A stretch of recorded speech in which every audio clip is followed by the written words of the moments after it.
The most capable person you know is probably the most exhausted one, not because of what they carry, because of how long they've been carrying it. And because it started so early, they don't remember what it felt like not to. If you were the child that adults called so mature, the one who handled things, who didn't need much, who kept it together when the family couldn't, I want to tell you something. That wasn't your personality.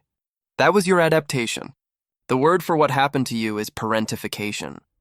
And the patterns it creates don't stay in childhood. They follow you into every relationship, every dynamic, every moment when someone offers to help. And you feel that immediate, instinctive resistance you've never quite been able to explain. By the end of this, you'll understand exactly where that resistance came from and what it might actually be made of. Being called so mature for your age was one of the most common things you could hear as a child, and one of the most misunderstood. It felt like a compliment. The adults around you said it with warmth. Sometimes admiration. You were perceptive, responsible, thoughtful. You didn't need to be told things twice. You were the one who kept it together when everyone else fell apart. What nobody mentioned was what that cost.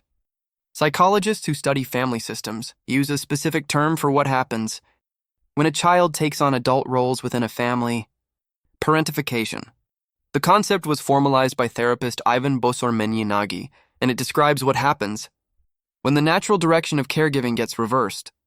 When instead of the parent holding the child begins in 100 quiet ways to hold the parent. It doesn't always look dramatic. It rarely does. It looks like the 10-year-old who notices, without being told, that there's tension in the house today and adjusts everything accordingly. Who doesn't ask for things when the atmosphere is fragile. Who becomes excellent at reading rooms before they've learned to read books. Who finds slowly that being needed is the safest way to be loved. That child gets praised for being so mature, and the praise is real. They are doing something remarkable. But what they're doing is also a survival strategy. The maturity isn't who they are. It's who they became when their actual needs had nowhere to go. If you were that child, the one adults leaned on, the old soul, the one everyone said was wise beyond their years, this probably doesn't feel like a revelation. It feels more like someone finally naming something you've carried for a long time, but never had a word for. There's something specific that happens in adulthood for people who grew up this way. Something that shows up not in the ways they struggle, but in the ways they appear to succeed. We'll come back to that. Here's what makes parentification different from ordinary childhood difficulty. It doesn't break children by making them fragile. It breaks them by making them too capable. There are two distinct forms. Instrumental parentification is when the child takes on adult tasks, managing younger siblings, handling finances, running the household. It's visible, and often recognized even by the people living through it. Emotional parentification is harder to see, and it leaves a deeper mark. This is when the child becomes the parent's emotional manager, the confidant, the stabilizer, the one who senses the mood of the house and quietly adjusts it. The child who intuitively knows how to make a struggling parent feel better, who absorbs anxiety so it doesn't spread, who learns that their job is not to have needs, but to meet them. That training installs something specific. Your value is conditional on your usefulness to other people's emotional states. Your own feelings become secondary, then tertiary, then something you don't think about at all. And then you grow up.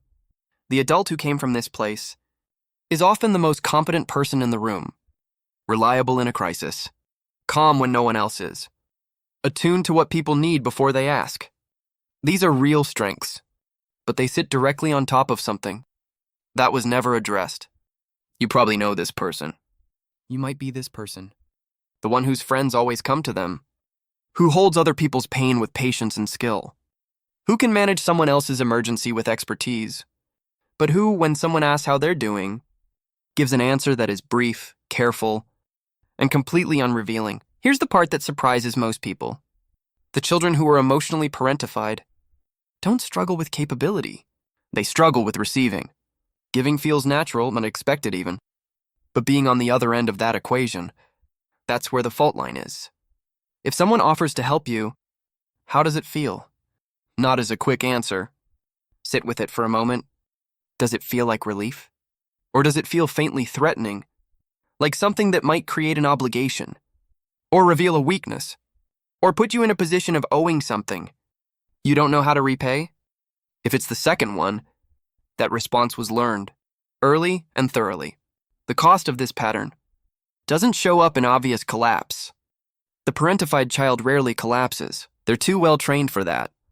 The cost shows up quietly over decades, in the person who is always the one, holding things together, who never asks for anything, who describes themselves as fine, in a way that sounds like a door being closed. John Bowlby, whose work on attachment changed how we understand the bond between children and caregivers, described a specific defensive pattern he called compulsive self-reliance. It forms in children who learn, through consistent experience, that depending on others is unsafe, or that the only way to remain loved is to make themselves indispensable. So they build an entire self around capability, not because they chose it, because it was the only architecture that held. That adult often looks from the outside like they have it figured out. Competent, self-sufficient, independent to a degree that becomes eventually its own kind of isolation. They haven't asked for real help in years. In every close relationship, they default to the caretaking role, not because they're forced to, but because it's the only position that feels safe. Their friends call them the strong one, and when someone offers them something soft, a kind gesture, a hand, someone saying, "I've got this," you don't have to manage everything. They feel something specific and uncomfortable they often can't name. That feeling is grief. It's the delayed recognition that something the body needed for a long time was never given, and because that need went so long unmet, the nervous system has learned to treat care as suspect, as something that must come with a hidden cost, or that reveals a vulnerability better kept hidden. The reframe that matters here isn't learn to ask for help more. That's too easy and it misses the point. The reframe is this: the capability you built was real. It isn't diminished by the fact that it was built on top of an absence. But you don't have to keep earning it. The child who was so mature learned to deserve their place in every room by being useful in it.